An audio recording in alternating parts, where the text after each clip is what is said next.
नमस्कार, जय हिंद, जय भारत, वंदे मातरम। एक बार फिर स्वागत करता हूँ आप ही के अपने YouTube channel all India job news 0.2 के ऊपर।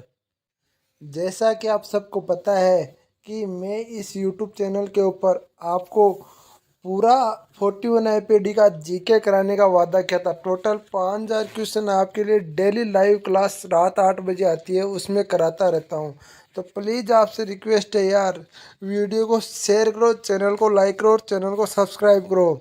आपको एक बात और बता दूँ, यदि आपका प्यार इसी तरह मिलता रहा तो हम जल्द ही मैथ और रीजनिंग की क्लासें भी स्टार्ट कर देंगे।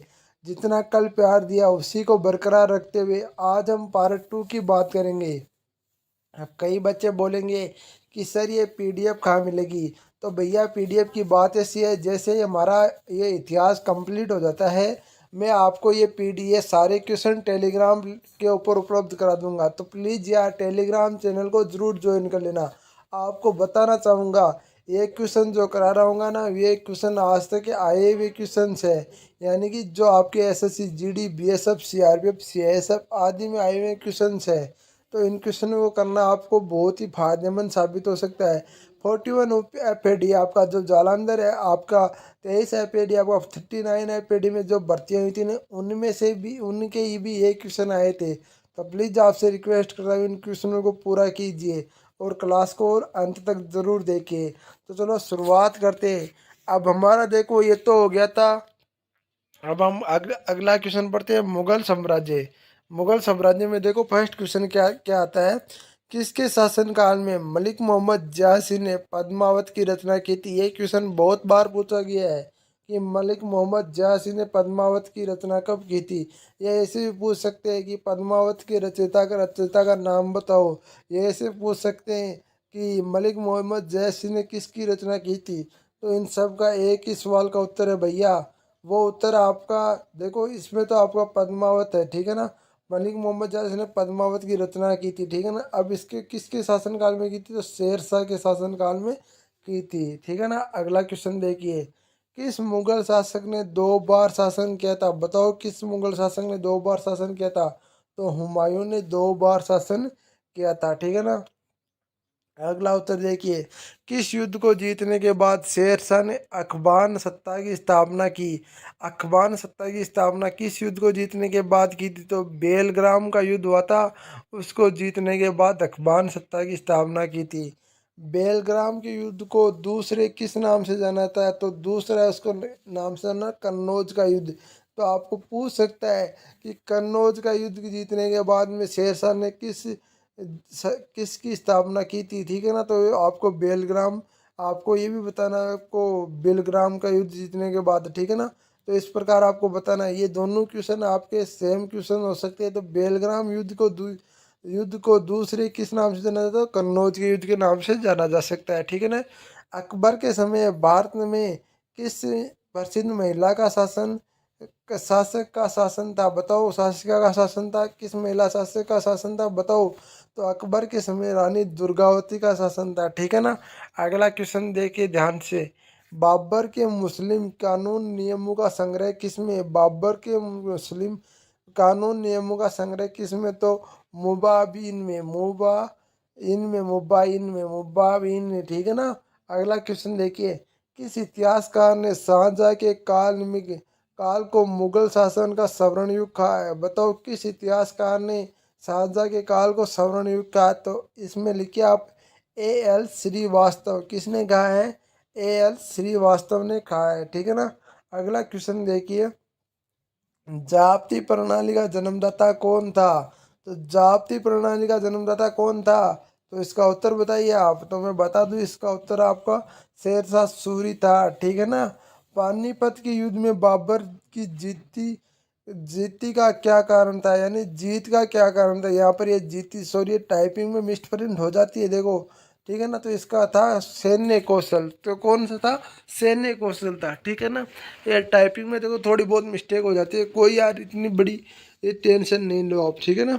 अगला क्वेश्चन आता है, आपको वहाँ पर जो टेक्स्ट में आपको मिलेंगे ना क्वेश्चन टेलीग्राम, वो एकदम सही होंगे आपके, ठीक है ना। अगला क्वेश्चन आ जाता है आपका, जवाबीद का संबंध किससे है। तो राज्य कानून से। किससे, राज्य कानून से। अगला क्वेश्चन आपका नंबर 11 नंबर क्वेश्चन ध्यान से देखिए। ईरान के साथ से ईरान के शाह और मुगल शासकों को झगड़ा किस स्थान के लिए था? बताओ किस स्थान के लिए? तो गंधार के लिए था। अब कई पूछेंगे गंधार, वो गंधार नरेश शकुनी को नहीं जानते क्या? महाभारत काल में आता है, वही गंधार के लिए शासक था। ठीक है ना। अब ये गंधार आज के ज़माने में कहाँ पड़ता? तो आज के ज़माने में गंधार पड़ता अफगानिस्तान के अंदर, जहाँ भी तालिबान का राज है। ठीक है ना। मुमताज महल का वास्तविक नाम क्या था? मुमताज महल का वास्तविक नाम था अर्जुन अर्जुमंद बानो बेगम। अर्जुमंद बानो बेगम। ठीक है ना, इसका नाम था। ठीक है ना। अकबर द्वारा बनाई गई कौन सी इमारत बौद्ध विहार की तरह है? बताओ कौन सी इमारत बौद्ध विहार की तरह है? तो पंचमहल अकबर द्वारा बनाई गई इमारत बौद्ध विहार की तरह। आपको ऐसे भी पूछ सकता है कि पंचमहल किसके द्वारा बनाई गई थी? तो अकबर के द्वारा बनाई गई। याद रखना, अकबर सर्वप्रथम वैवाहिक संबंध किसके साथ स्थापित किया था? बताओ किसके साथ स्थापित किया था? कछवाहों के साथ स्थापित किया था अकबर ने सर्वप्रथम वैवाहिक संबंध। औरंगजेब ने दक्षिण में किन दो राज्यों को विभाजित किया? औरंगजेब ने दक्षिण में किन दो राज्यों को विभाजित किया? बताओ बीजापुर और गोलकुंडा को। क्या था? बीजापुर और गोलकुंडा को। अगला क्वेश्चन देखिए। किस मुगल बादशाह ने अपनी आत्महत्या फारसी में लिखी? आत्मकथा फारसी में लिखी।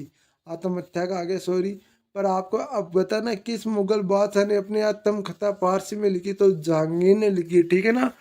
मुगलों का नारोज त्योहार कहाँ से मिला है? मुगलों को नारोज का त्योहार कहाँ से मिला? बताओ। तो फारसी से मिला। अगला क्वेश्चन देखिए आप। कौन सा मकबरा द्वितीय ताजमहल कहलाता है? बताओ कौन सा मकबरा द्वितीय ताजमहल कहलाता है? तो बीबी का मकबरा या साबिया उन दौरानी का मकबरा? कौन सा? बीबी का मकबरा या साबिया उन दौरानी का मकबरा। अगला क्वेश्चन ध्यान से देखिए। ये क्वेश्चन नंबर आता है आपका 19। देखिए, किस मुगल बादशाह ने सेना का सबसे अधिक हिंदू सेनापति थे? तो औरंगजेब की सेना में सबसे अधिक हिंदू सेनापति थे। ठीक है ना। कौन थे? औरंगजेब की सेना में सबसे अधिक हिंदू सेनापति थे। अनवर स्वेली ग्रंथ किसके अनुवाद है? तो अनवर स्वेली ग्रंथ पंचतंत्र का अनुवाद है। किसका अनुवाद है? पंचतंत्र का अनुवाद है। अगला क्वेश्चन आता है आपका।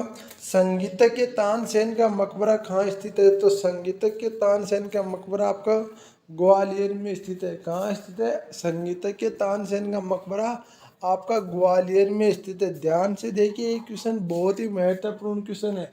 एक कैंडिडेट ने कमेंट किया था कल कि सर आप टाइम पास ज़्यादा करते हो। भाई टाइम पास कहाँ करता हूँ यार, 1 घंटे के अंदर आपको 200 क्वेश्चन कोई कराता हो तो बता दो। कोई नहीं कराता भाई, मैं कराता हूँ आपको। ठीक है ना। अगला क्वेश्चन देखिए आप। गुलबदन बेगम किसकी पुत्री थी? तो गुलबदन बेगम किसकी पुत्री थी? गुलबदन बेगम आपके बाबर की पुत्री थी। किसकी पुत्री थी? बाबर की पुत्री थी। महाभारत का फारसी अनुवाद किसके शासनकाल में हुआ? बताओ किसके काल में होता? तो महाभारत का फारसी अनुवाद आपके अकबर के शासनकाल में हुआ। किसके शासनकाल में हुआ? अकबर के शासनकाल में हुआ। किसके निर्देशन में महाभारत का फारसी का अनुवाद हुआ? तो किसके निर्देशन में हुआ महाभारत के फारसी का अनुवाद? तो मैं बता दूं आपको, फेजी के निर्देशन में हुआ। ठीक है ना। फेजी के निर्देशन में हुआ। किस विद्वान मुसलमानों का हिंदी साहित्य में महत्वपूर्ण योगदान है? किस विद्वान मुसलमानों का हिंदी साहित्य में महत्वपूर्ण योगदान है? तो ध्यान से सुन लीजिए। अब्दुल रहीम खान ए खान। अब्दुल रहीम खान ए खाना। अब्दुल रहीम खान ए खाना का महत्वपूर्ण योगदान है। ठीक है ना। अगला क्वेश्चन आता है, महत्वपूर्ण क्वेश्चन है। हल्दी घाटी के युद्ध में अकबर का उद्देश्य क्या था? राणा प्रताप को अपने अधीन लाना। बिल्कुल यही उद्देश्य था, राणा प्रताप को अपने अधीन लाना। एक बात बता दूं इसके ऊपर, यदि आप चाहते हो तो, पर आपके लिए टाइम नहीं है। कभी विशेष चर्चा करेंगे ना हम, आपकी जब एग्जाम होगी उसमें बताऊंगा अकबर और महाराणा प्रताप की जो आपने कन्हैयालाल सेठिया द्वारा लिखित वो रचित ग्रंथ, वो कविता है, बहुत ही बेस्ट कविता मानता हूँ मैं उसको। इससे कन्हैयालाल से सेठिया की सबसे बेस्ट कविता है वो। ठीक है ना। मुगल सम्राट अकबर ने प्रसिद्ध चित्रकार कौन था? तो मुगल सम्राट का प्रसिद्ध चित्रकार कौन था? बताओ। तो दसवंत था। कौन था? दसवंत था। ठीक है ना। अगला क्वेश्चन। धर्मत का युद्ध कब हुआ? धर्मत का युद्ध हुआ आपका 1628 में। कब हुआ? धर्मत का युद्ध कब हुआ? 1628 में। धर्मत के युद्ध किस किस के बीच में हुआ? तो धर्मत का युद्ध आपका औरंगजेब और दादा सिकोहे के बीच में हुआ। किसकी के बीच में हुआ? धर्मत का युद्ध औरंगजेब और दादा सिकोहे के बीच में हुआ। दारा सिकोहे के बीच में, ठीक है ना। मुगल काल में किस बंदरगाह है को बबलू बाबुल मक्का कहा जाता था? बताओ किस बंदरगाह को कहा जाता है? सूरत को। आपको बता दूं सूरत इतना फेमस क्यों था कि सूरत में एक तो बंदरगाह थे और आपके कच्चे माल की बहुत ज़्यादा उत्पत्ति होती थी सूरत में। इस कारण आज भी सूरत बहुत ही बेस्ट आपके बहुत माना जाता है, ठीक है ना। तमाद उल दौला का मकबरा कहाँ स्थित है? तो तमाद उल दौला का मकबरा आपका आगरा में स्थित है। तमाद उल दौला मकबरा किसने बनाया था? तो नूरजहां ने बनाया था, ठीक है ना। ध्यान रखना, एक क्वेश्चन बहुत बार पूछ जाते हैं और एक क्वेश्चन में आप नाम देखते ही आपके छक्के बक्के छूट जाते हैं, तो आप ऐसा ना करें, ऐसे क्वेश्चनों को आप कीजिए, ठीक है ना। किस राजपूताना ने राज्य के अकबर संभुपुरता स्वीकार नहीं की? तो बताओ किस राजपूताना? तो एकमात्र था, वो था मेवाड़। मेवाड़ था वो, या आपने अकबर के अधीनता स्वीकार नहीं थी। किस मध्यकालीन शासक ने पट्टा एवं काबुलियत की प्रथा आरंभ की थी? बताओ किस मध्यकालीन शासन ने पट्टा एवं काबुलियत की प्रथा आरंभ की थी? तो शेरशाह ने की थी। अगला क्वेश्चन ध्यान से देखिए। अकबर ने काठ कट ब्राह्मणी वाणी की उपाधि किस संगीतज्ञ को दी थी? बताओ तानसेन को। किसको दी थी? तानसेन को दी थी, ठीक है ना। अगला आता है आपका, अंतिम रूप से किस मुगल बादशाह ने जजिया कर का समापन किया? तो मोहम्मद शाह रंगीला ने। यह बेस्ट मैं मानता हूँ, मोहम्मद शाह रंगीला ने इस जजिया कर को समापित किया, ठीक है ना। जो चित्रकार का शत्रु है वो मेरा शत्रु है, किस मुगल बादशाह ने कहा था? तो जहांगीर ने ऐसा कहा था कि जो चित्रकार का चित्रकला का शत्रु है ना, वो मेरा भी शत्रु है। तो मुगल बादशाह ने किसने कहा था? ये जहांगीर ने कहा था। ऐसा भी आ सकता है आपका, जो चित्रकला का शत्रु है वह मेरा शत्रु है, वह कौन है? मुगल बादशाह हटा सकता है। और आपका तो इसमें करना आपको जहांगीर, ठीक है ना। बाबर के वंशजों की राजधानी कहाँ थी? बाबर के वंशजों की राजधानी कहाँ थी? तो बताओ आपकी कहाँ थी? समरकंद थी। बाबर के वंशजों की राजधानी कहाँ थी? समरकंद थी। जलालुद्दीन बाबर का जन्म कहाँ और कब हुआ? जलालुद्दीन बाबर का जन्म आपका 1883 ईस्वी में फरगाना में हुआ। फरगाना में हुआ। कब हुआ? 1483 ईस्वी में फरगाना में हुआ, ठीक है ना। चंदेरी का युद्ध किसके मध्य हुआ? चंदेरी का युद्ध किसके किसके मध्य हुआ? तो बाबर और मेदोरियन मेदो मेदी राय के बीच में हुआ। किस किसके बीच में हुआ? मेदिरीन राय के बीच में हुआ। बाबर और मेदिरान के बीच में हुआ, ठीक है ना। बाबर ने अपनी आत्मकथा किस भाषा में लिखी है? तो तुर्की भाषा में बाबर ने अपनी आत्मकथा लिखी है। किस भाषा में लिखी है? तुर्की भाषा में बाबर ने अपनी आत्मकथा लिखी है। अगला क्वेश्चन, कौन सा बादशाह अपनी उदारता के कारण कलंदर नाम से प्रसिद्ध था? तो बताओ कौन सा बादशाह अपनी उदारता के कारण कलंदर नाम से प्रसिद्ध था? तो बाबर था। कौन सा था? बाबर बादशाह था जो कलंदर नाम से प्रसिद्ध था। दीन पनाह नगर की स्थापना किसने की थी? दीन पनाह नगर की स्थापना आपके हुमायूं ने की थी। किसने की थी? हुमायूं ने की थी। कौन सा बादशाह सप्ताह के सातों दिन अलग अलग कराया कर सप्ताह के सातों दिन अलग अलग यानी कराया करता था, ठीक है ना। हुमायूं हुमायूं, ठीक है ना। अगला क्वेश्चन, पानीपत के द्वितीय युद्ध में किसकी पराजित हुई? पानीपत के द्वितीय युद्ध में आपकी विक्रमादित्य की पराजित हुई, ठीक है ना। फतेहपुर सीकरी के बुलंद दरवाजे का निर्माण किसने कराया? तो फतेहपुर सीकरी के बुलंद दरवाजे का निर्माण आपके अकबर ने कराया। अकबर ने कराया। बुलंद दरवाजे का निर्माण कब पूरा हुआ? तो बुलंद दरवाजे का निर्माण आपका 1575 में पूरा हुआ, ठीक है ना। भानुचंद्र चरित्र की रचना किसने की थी? तो भानुचंद्र चरित्र की रचना आपके सिद्ध चंद्र ने की थी। किसने की थी? सिद्ध चंद्र ने की थी। भानुचंद्र चरित्र की रचना आपके सिद्ध चंद्र ने की थी, ठीक है ना। अगला क्वेश्चन ध्यान से देखिए आप। इलाही सावंत की स्थापना किसने की? तो इलाही सावंत की स्थापना आपके अकबर ने की थी। किसने की थी? अकबर ने की थी। दास प्रथा का अंत कब और किसने किया? दास प्रथा का अंत आपके 1562 में अकबर ने किया था। किसने किया था? 1562 में अकबर ने किया था। किसके शासन में नूरुद्दीन की उपाधि धारण की थी? किस शासक ने नूरुद्दीन की उपाधि धारण की थी? जहांगीर ने की थी। किसने की थी? जहांगीर ने की थी। किस निसार नामक सिक्के का प्रचलन किया? किसने निसार नामक सिक्के का प्रचलन किया था? तो बताओ किसने किया था? जहांगीर ने किया था। किस शासन के न्याय किस शासन ने न्याय के लिए अपने महल में सोने की जंजीर लगवाई? तो बताओ किसने किस शासन ने न्याय के लिए अपने महल में सोने की जंजीर लगाई? तो जहांगीर ने लगाई थी। जहांगीर ने लगाई थी।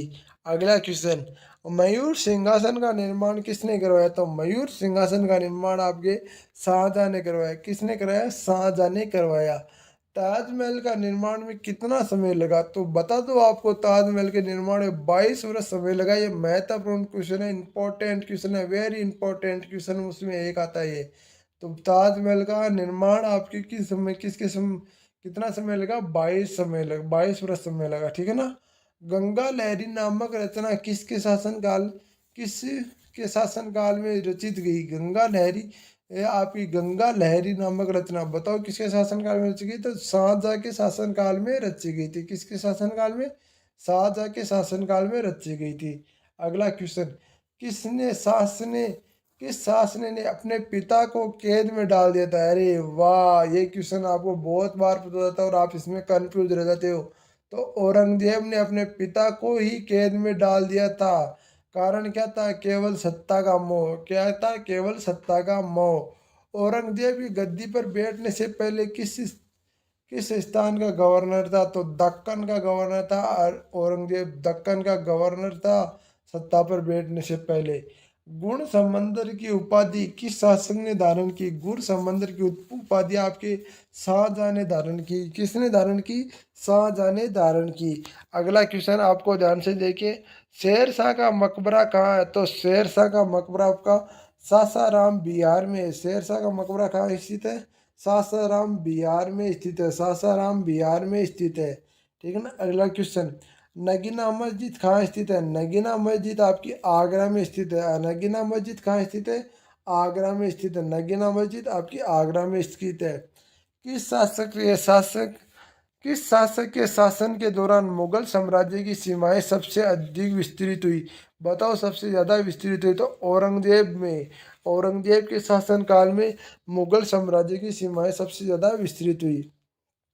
अगला क्वेश्चन देखते हैं हम, किस शासन ने मुगल राजधानी को आगरा से दिल्ली स्थानांतरित करने के लिए शाहजहानाबाद नगर की स्थापना की थी? तो किसने की थी? तो शाहजहां ने की थी। अगला क्वेश्चन, मुगल वंश के स्थापक कौन थे? तो मुगल वंश का संस्थापक आपका बाबर था। कौन था? बाबर था। मुगल वंश का संस्थापक कौन था? बाबर था। अगला क्वेश्चन देखिए आप, बाबर फरगना की गद्दी कब बैठा था? बाबर फरगना की गद्दी पर कब बैठा था? बाबर फरगना की गद्दी पर 1495 को बैठा था। बाबर फरगना की गद्दी पर 1495 को बैठा था। अगला क्वेश्चन देखिए आप, फरगना वर्तमान में कहाँ स्थित है? फरगना वर्तमान में उज्बेकिस्तान में स्थित है, यानी कि उज्बेकिस्तान में है। उज्बेकिस्तान में आपका फरगना वर्तमान में उज्बेकिस्तान में, ठीक है ना। अगला क्वेश्चन देखिए आप, बाबर ने भारत पर कितनी बार आक्रमण किया? बताओ बाबर ने भारत पर कितनी बार आक्रमण किया? सबसे ज्यादा बताओ आपको। ये क्वेश्चन बहुत बार पूछा जाता है, बाबर ने भारत पर कितने बार आक्रमण किया? तो मैं बता दूं आपको, 5 बार बाबर ने भारत पर आक्रमण किया था, ठीक है ना। अगला क्वेश्चन, पानीपत का प्रथम युद्ध कब हुआ? तो 1526 में आपका पानीपत का प्रथम युद्ध हुआ। कब हुआ? 1526 में। पानीपत के प्रथम युद्ध भी किस किस के बीच में लड़ा गया? तो बाबर और इब्राहिम लोदी के बीच में पानीपत का प्रथम युद्ध लड़ा गया था, ठीक है ना। अब बताओ पानीपत के प्रथम युद्ध में विजय किसकी हुई थी? बताओ किसकी हुई थी? तो मैं बता दूं, पानीपत के प्रथम युद्ध में इब्राहिम लोदी की विजय हुई थी, ठीक है ना। अगला क्वेश्चन, बाबर ने अपनी आत्मकथा किस पुस्तक लिखी? तो बाबरनामा। ये भी बहुत बार क्वेश्चन पूछा जाता है, बहुत ही बार क्वेश्चन पूछा जाता है।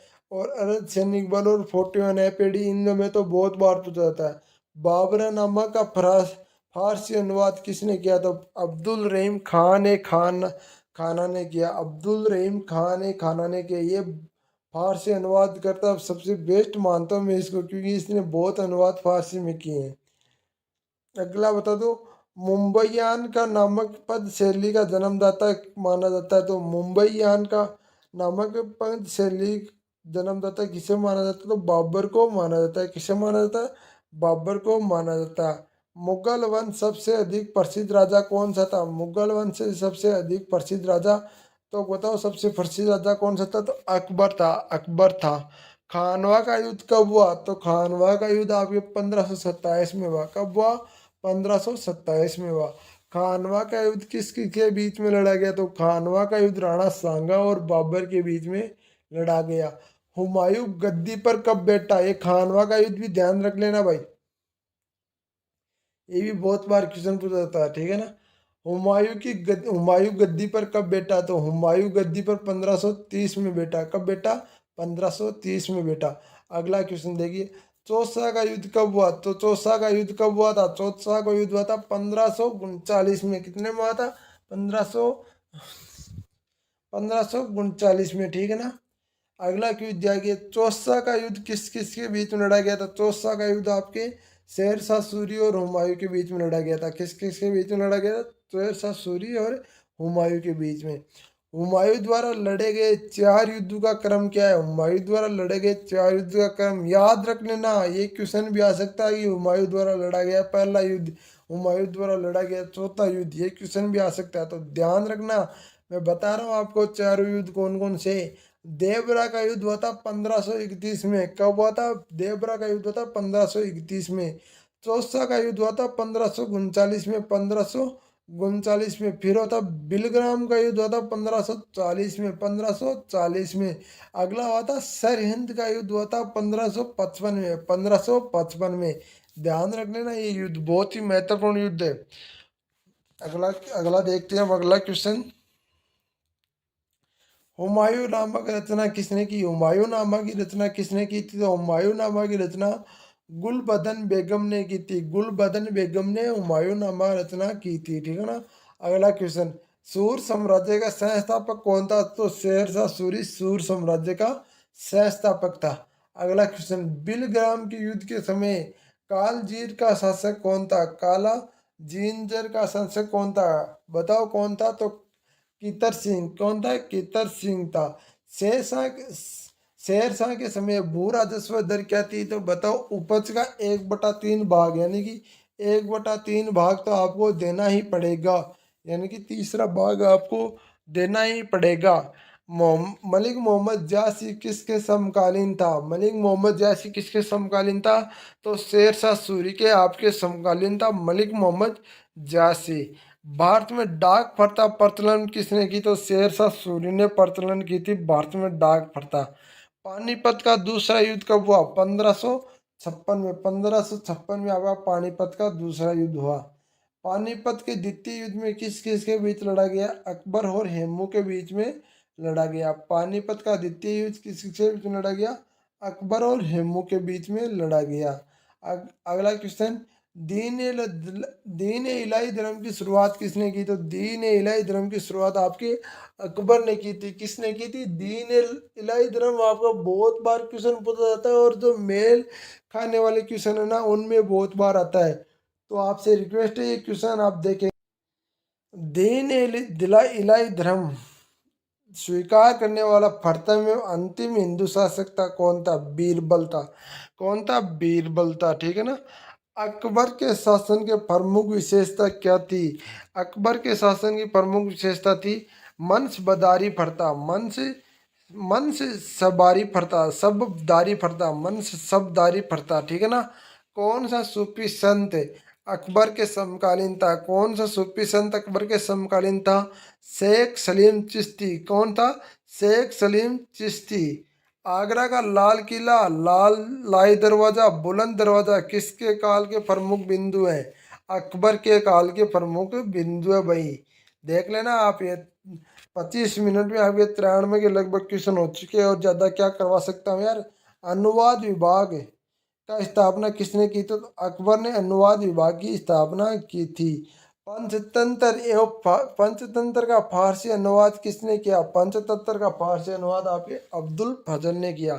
किसने किया? अब्दुल फजल। ये अब्दुल फजल वाला भी बहुत ही महत्वपूर्ण क्वेश्चन है भाई, इसको भी ध्यान रख लेना, ठीक है ना। अगला क्वेश्चन, किस मुगल सम्राट के काल में हिंदी साहित्य का श्रवण काल कहा जाता है? तो किस मुगल के सम्राट में कहा जाता है? तो अकबर के आपके हिंदी साहित्य का श्रवण काल कहा जाता है। आपसे एक रिक्वेस्ट है, जो भी candidate 41 IPD, Assam rifle, SSC GD, BSF या CRB पैरामेडिकल स्टाफ की तैयारी कर रहे हैं ना, वो कैंडिडेट इस यूट्यूब चैनल को सब्सक्राइब कर ले और बेल आइकन के बटन को जरूर दबा लें।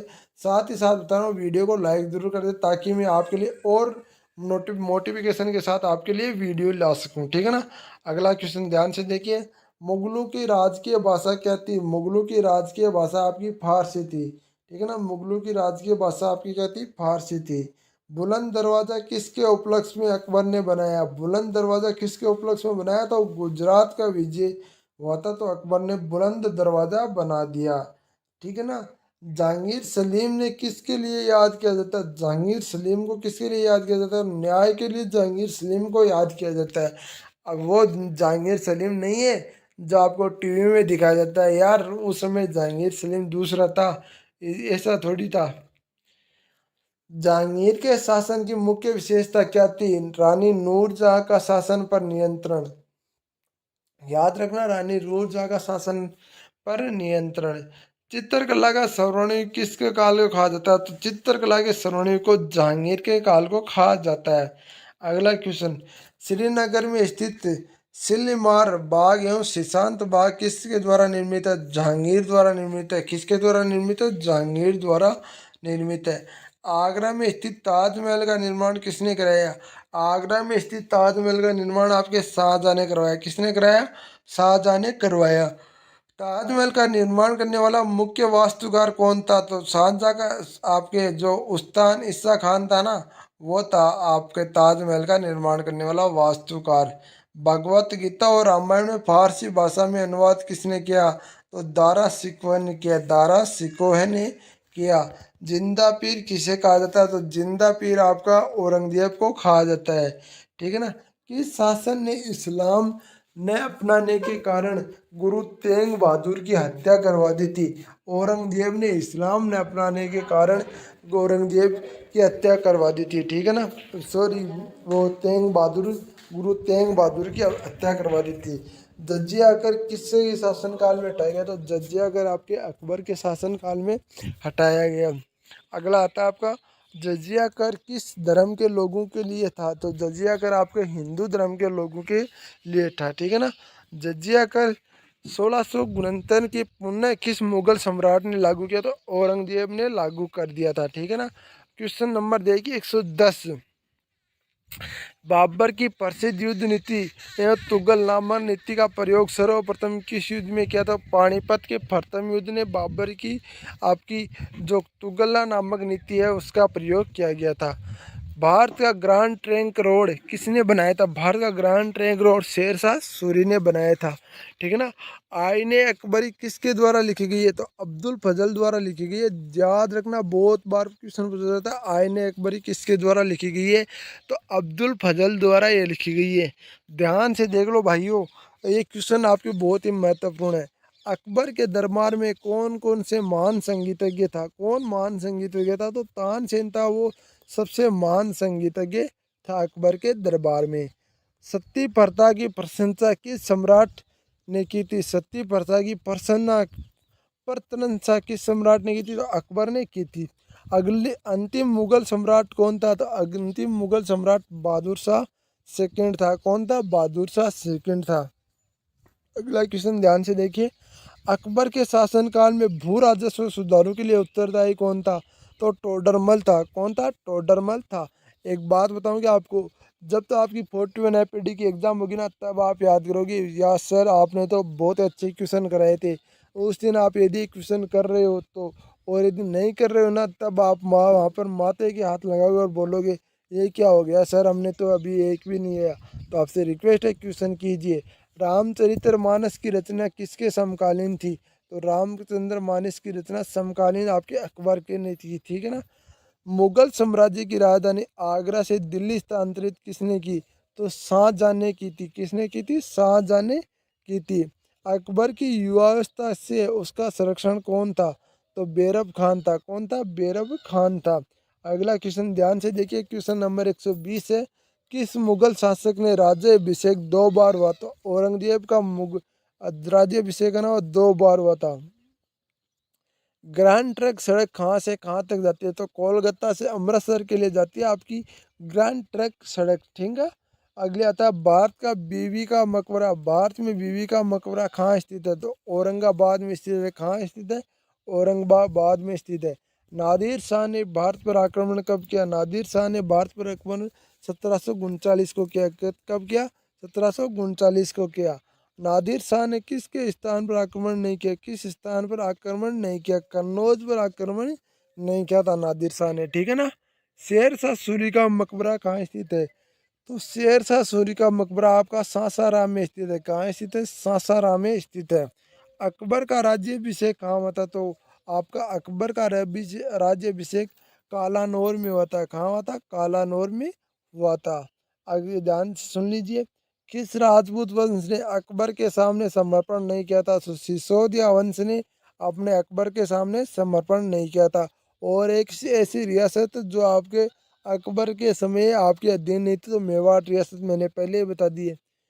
किस मुगल शासक ने आलमगीर आलमगीर कहा जाता है? तो औरंगजेब ने कहा जाता है। बाबर के किस स्थान से होकर भारत में प्रवेश किया था? बाबर ने पंजाब से होकर भारत में प्रवेश किया था, ध्यान रखना। हल्दी घाटी का युद्ध कब हुआ था? तो 1576 में हल्दी घाटी का युद्ध हुआ था, जो महत्वपूर्ण है। इनमें से बहुत बार क्वेश्चन पूछा था हल्दी घाटी का युद्ध में।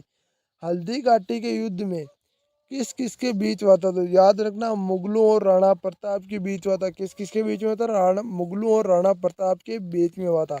अगला याद रखो, हल्दी घाटी का युद्ध में मुगल सेना का नेतृत्व किसने किया था? तो राजा मान सिंह ने किया था। और ऐसा भी आता है कि हल्दी घाटी का युद्ध किस किस के बीच में हुआ था? तो हल्दी घाटी के युद्ध में यदि मुगलू दिया हुआ है तो ठीक है, वरना आपको करना है राणा प्रताप और राजा मान सिंह के बीच में आपका हल्दी घाटी का युद्ध हुआ था। इस प्रकार करना है, ये नहीं कर देना है कहीं अकबर और राणा प्रताप के बीच में। अकबर नहीं था वहाँ पर, राजा मान सिंह था, जो अकबर का आपका सेनापति था, ठीक है ना। अगला आपका पढ़ते हैं सूफी आंदोलन। सूफी आंदोलन हम पढ़ते हैं इसी क्लास। कौन सा सूफी संत यह मानता था कि भक्ति संगीत ईश्वर के निकट पहुंचाने का मार्ग है? तो मोइनुद्दीन चिश्ती ये मानता था कि संगीत है ना वो आपको ईश्वर के इस निकट पहुंचाने का मार्ग है। भारत में सबसे अधिक चिश्ती सिलसिले किसने स्थापित की थी? तो शेख मोइनुद्दीन चिश्ती ने। किसने की थी? शेख मोइनुद्दीन चिश्ती ने। महिला सूफी रबिया कहाँ की थी? तो महिला सूफी रबिया आपका बसरा की थी। कहाँ की थी? बसरा की थी, ठीक ना। अगला क्वेश्चन, सूफी सिलसिला किस धर्म से संबंधित है? तो सूफी सिलसिला आपका इस्लाम से संबंधित है। किस धर्म से संबंधित है? इस्लाम से संबंधित है। अगला क्वेश्चन, इस्लामी रहस्यवादी आंदोलन को क्या कहा जाता है? तो इस्लामी रहस्यवादी आंदोलन को सूफी आंदोलन कहा जाता है। क्या कहा जाता है? सूफी आंदोलन कहा जाता है। अगला क्वेश्चन देखिए, भारत ने किस सूफी सिलसिले में सर्वाधिक मान्यता मिली? तो चिश्ती को मिली। किसने मिली? चिश्ती को मिली। भारत में किस सूफी सिलसिले को सर्वाधिक मान्यता मिली? चिश्ती को मिली। दारा सिकोहे ने किस सूफी सिलसिले को अपनाया था? तो कादरी को अपनाया था। दारा सिकोहे ने किसको अपनाया था? कादरी को अपनाया था। निजामुद्दीन औलिया ने किस सुल्तान से मिलने से इनकार किया था? फिरोज खिलजी से मिलने से इनकार कर दिया था निजामुद्दीन औलिया ने, ठीक है ना। अगला क्वेश्चन ध्यान से देखिए आप, सूफी सिलसिलों का कौन सा संगीत के विरुद्ध था? तो नक्शबंदी। कौन सा था? नक्शबंदी आपका विरुद्ध था। सूफी संत ख्वाजा मोइनुद्दीन चिश्ती किसके शासन काल में भारत आए थे? तो पृथ्वीराज चौहान के शासन काल में आपके सूफी संत ख्वाजा मोइनुद्दीन चिश्ती भारत में आए थे। सूफी सलीम कहाँ रहते थे? सूफी सलीम आपके फतेहपुर सीकरी में रहते थे। कहाँ रहते थे? फतेहपुर सीकरी में रहते थे। मध्यकालीन सूफिया सबसे धनी सूफी संत कौन थे? तो मध्यकालीन सूफिया के सबसे धनी सूफी संत आपके शेख बहाउद्दीन जाकरिया थे। कौन थे? शेख बहाउद्दीन जाकरिया थे। दिल्ली के सुल्तान इस्लामुद्दीन ने शेख उल इल्जाम की उपाधि किसे दी थी? तो शेख बहाउद्दीन जाकरिया को दी थी। किसे दी थी? शेख बहाउद्दीन जाकरिया को दी थी। भगवत गीता एवं योग विशिष्ट का फारसी में अनुवाद किसने किया था? तो दारा सिकोह ने किया है। दारा सिकोह भगवत गीता और रामायण का करता है। किस सूफी संत ने शेख उल हिंद की पदवी प्रदान की थी? शेख सलीम चिश्ती को आपकी शेख उल हिंद की उपाधि प्रदान की थी। मुगल बादशाह औरंगजेब ने किस सूफी सिलसिले में दिलचस्पी थी? तो नक्शबंदी में आपकी दिलचस्पी थी। ख्वाजा मोइनुद्दीन चिश्ती किसके साथ भारत आए थे? तो मोहम्मद गोरी के साथ आपके ख्वाजा मोइनुद्दीन चिश्ती है ना, वो भारत आए थे। चिश्ती परंपरा का मुख्य केंद्र कौन था? तो चिश्ती परंपरा का मुख्य केंद्र राजस्थान का अजमेर शहर था। ठीक है ना। सूफी संत के आध्यात्मिक प्रवर्तक कहा जाता है? तो पीर कहा जाता है सूफी संत को। नक्शबंदी सिलसिला की स्थापना किसने थी? तो ख्वाजा अब्दुल्ला ने की थी। किसने की थी? ख्वाजा अब्दुल्ला ने की थी। किस सूफी संत को जहांगीर ने कैद कर लिया था? शेख अहमद सर हिंदी को जहांगीर ने कैद कर लिया था। कादरी संप्रदाय के प्रवर्तक कौन थे? तो अब्दुल गादिर गिलानी थे। कौन थे? अब्दुल गादिर गिलानी आपके कादरी संप्रदाय के प्रवर्तक थे। अब अगला देखिए आप, खूब सूफिया का आश्रम क्या क्या कहा जाता है? सूफिया का आश्रम को खाना खा कहा जाता है, यानी खान कहा जाता है। अगला आप करते हैं भक्ति आंदोलन।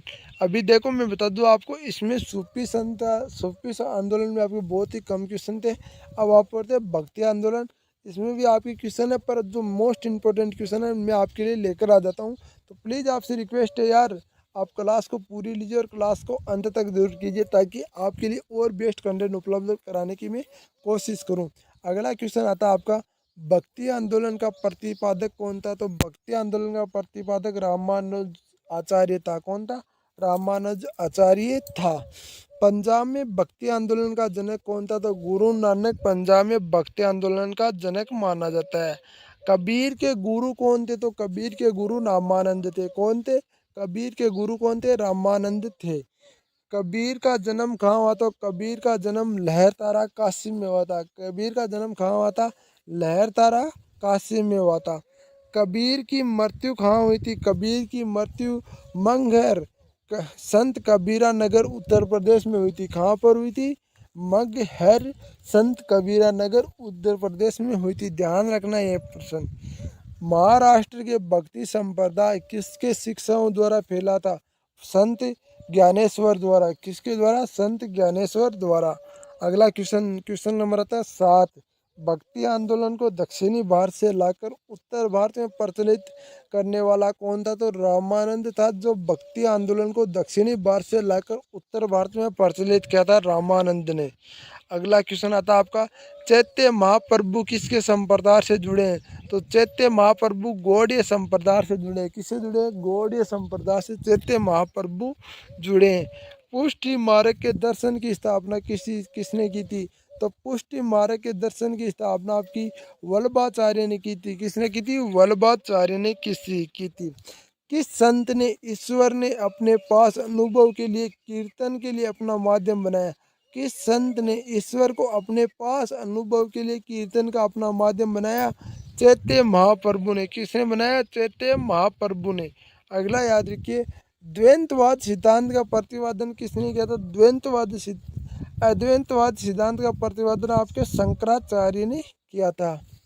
भक्ति आंदोलन के दौरान असम में भक्ति आंदोलन किसने चलाया था? शंकर देव ने चलाया था। अगला क्वेश्चन ध्यान से देखिए, गुरु नानक का धर्मोपदेश क्या था? तो गुरु नानक का धर्मोपदेश मानव बंधुत्व था। कौन था? मानव बंधुत्व था। किस भाषा का लोकप्रिय बनाने के लिए चंडीदास का योगदान दिया? बंगाली भाषा को लोकप्रिय बनाने के लिए चंडीदास ने योगदान दिया। रामानुज के अनुयायियों को क्या कहा जाता है? तो रामानुज के अनुयायियों को वैष्णव कहा जाता है। क्या कहा जाता है? वैष्णव कहा जाता है। बिज्जक के रचयिता कौन है? बिज्जक के रचयिता कबीरदास हैं। कौन है? बिज्जक के रचयिता आपके कौन है? कबीरदास हैं। महात्मा बुद्ध और मीराबाई के जीवन दर्शन के लिए कौन सी मुख्य विशेषता सम्मान थी? तो संसार का दुख पूर्ण होना महात्मा बुद्ध और मीराबाई के जीवन दर्शन में मुख्य विशेषता थी। ठीक है ना। अगला क्वेश्चन आता है नंबर 18। प्रसिद्ध भक्ति रस कवित्री मीराबाई किसकी पत्नी थी? तो राजकुमार भोजराज की पत्नी थी। और प्रसिद्ध भक्ति रस मीराबाई आपको किसको किसको पति मान चुकी थी? तो कृष्ण को अपना पति मान चुकी थी। ठीक है ना। अगला याद रखिए, श्री सेंस यदि संस्कृत मातृभाषा है तो मेरी मातृभाषा द्वैत भाषा है। ये कथन किसका? एकनाथ का था। कौन था? एकनाथ का ये कथन था। ठीक है ना। भक्त तुकाराम किस मुगल सम्राट के समकालीन था? तो भक्त तुकाराम आपके जहांगीर के समकालीन था। किसके समकालीन था? तो जहांगीर के समकालीन था। अगला क्वेश्चन देखिए, किन संत ने अपनी भक्ति संदेशों के लिए प्रचार हिंदी में का प्रयोग किया? तो रामानंद ने।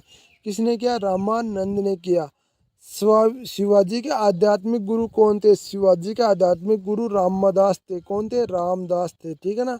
अगला क्वेश्चन देखिए, दास बोध के रचयिता कौन है? दास बोध के रचयिता रामदास है। दास बोध के रचयिता भी आपके रामदास है। ठीक है ना। गुरु नानक का जन्म कब हुआ था? गुरु नानक का जन्म 1469 में हुआ था। कब हुआ था? 1469 में हुआ था गुरु नानक का जन्म।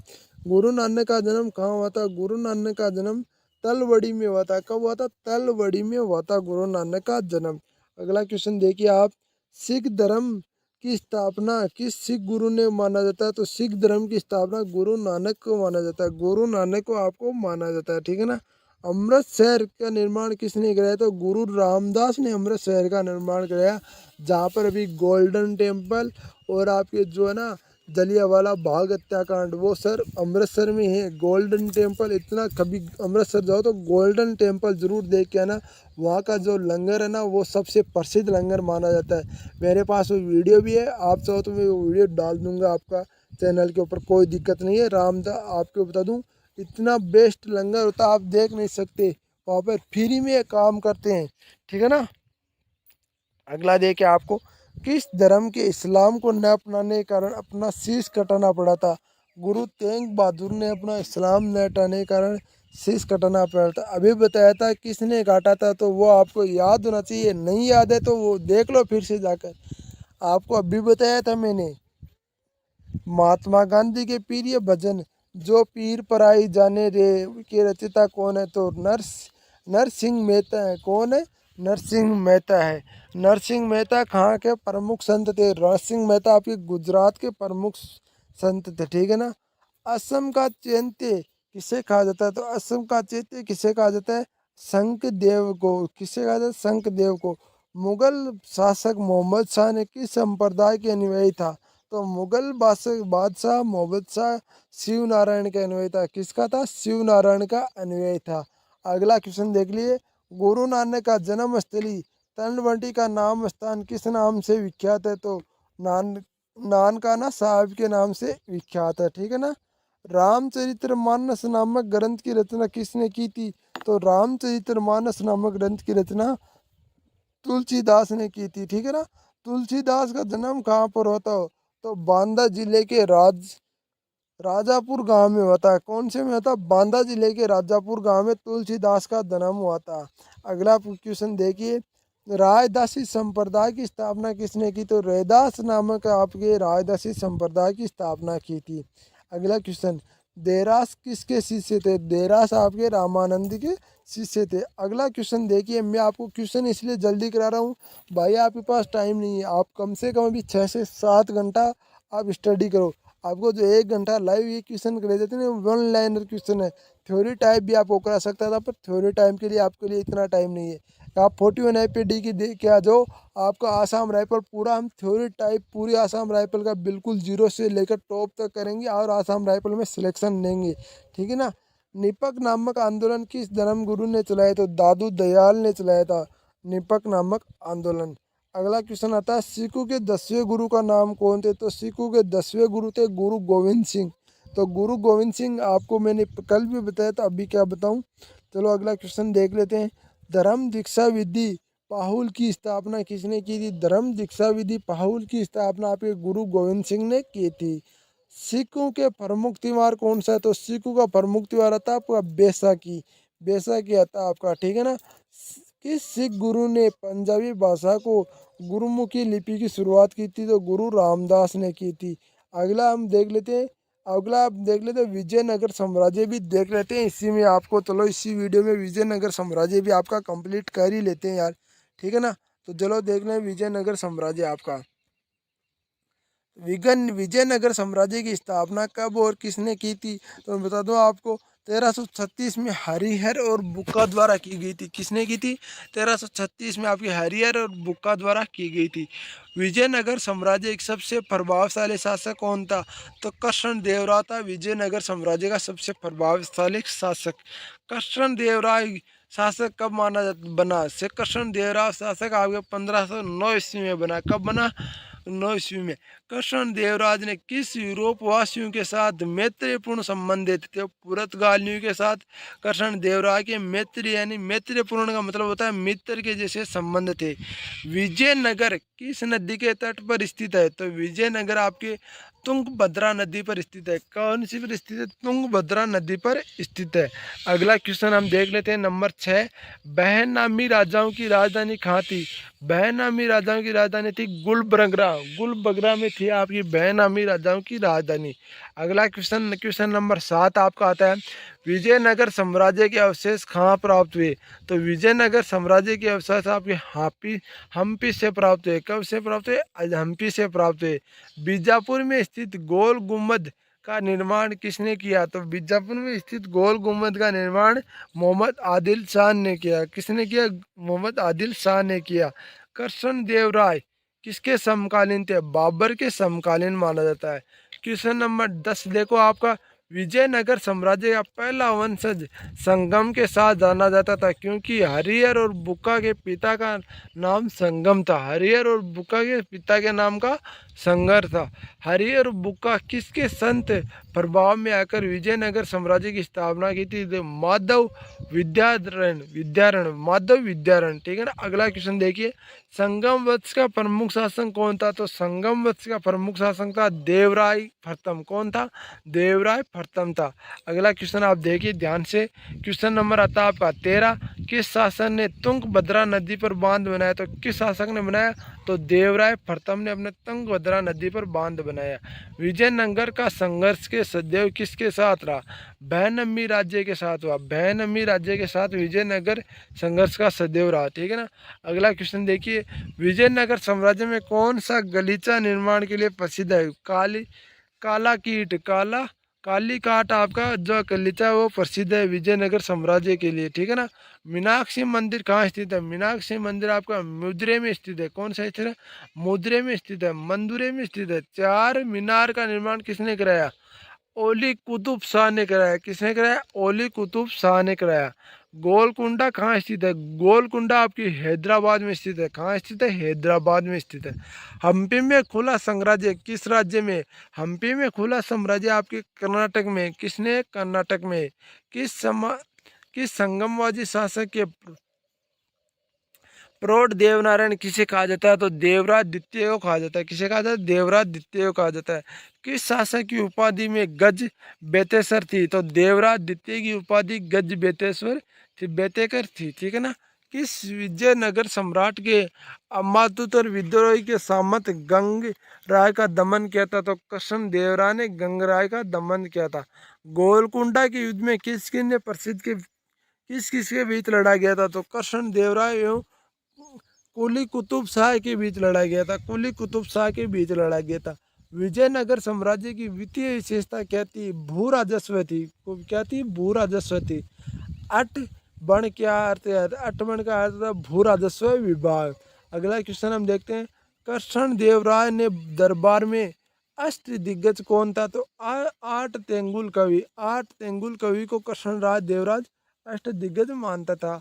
अगला क्वेश्चन आता है आपका सार्क सुल्तानों के शासनकाल में किस स्थान को पूर्व का सिराज या सिराज हिंद कहा जाता? तो जौनपुर को। किसे कहा जाता? जौनपुर को।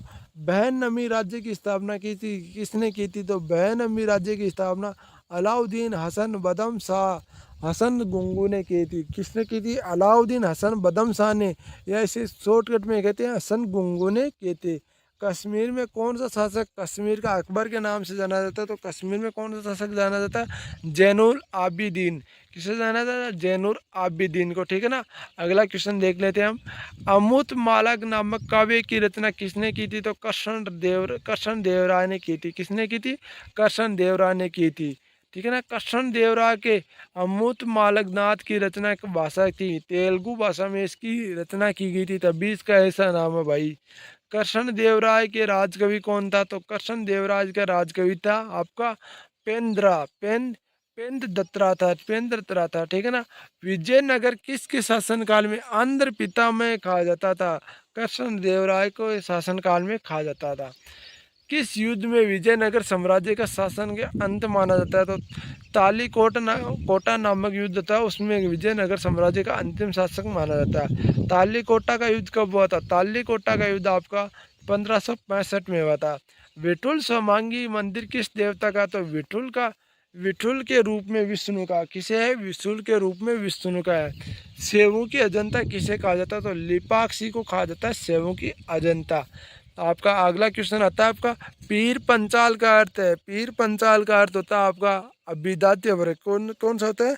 अभिजातीय वर्ग।